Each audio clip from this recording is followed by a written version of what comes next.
Hello everyone, welcome back to my channel. এয়া দেখিছেনে আমাৰ এইটো মৰমৰ ডগি হয়, ইয়াৰ নাম জেৰি।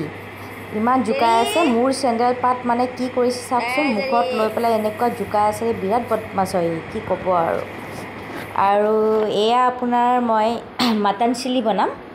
মটন চিলি চাওকচোন, বিলাহী টমেটো আৰু আপোনাৰ নহৰু লৈছোঁ, জলকীয়া লৈছোঁ, এইটো কৰ্ণফ্লাৱাৰ হয় আৰু মাংসখিনি সিজাই লৈছোঁ।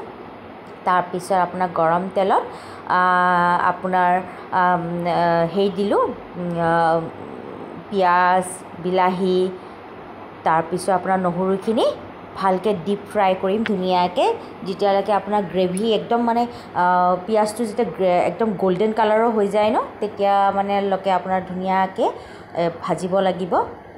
তো এয়া ভাজিলোঁ, তাৰপিছত দেখিছে নহয় কালাৰটো কেনেকুৱা হৈ আহিছে, অকণ গল্ডেন গল্ডেন হৈ আহিছে। তাৰপিছত গল্ডেন হোৱাৰ পিছত আপোনাৰ কি কৰিলোঁ, নিমখ অকণমান দিলোঁ আৰু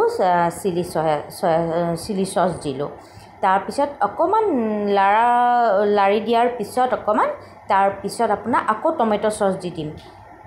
টমেট' চচ দিয়াৰ পিছত কালাৰটো ইমান ধুনীয়াকৈ হৈ আহিছে। তাৰপিছত আপোনাৰ মটনখিনি দি দিম, মাংসখিনি দিয়াৰ পিছত অকণমান লাৰিব লাগিব আৰু মছলা যিবোৰ আপুনি দিব, জিৰা ধনিয়া যি দিয়ে আৰু মছলা আপোনাৰ কথা, এইখিনি মছলা আপুনি দি দিব।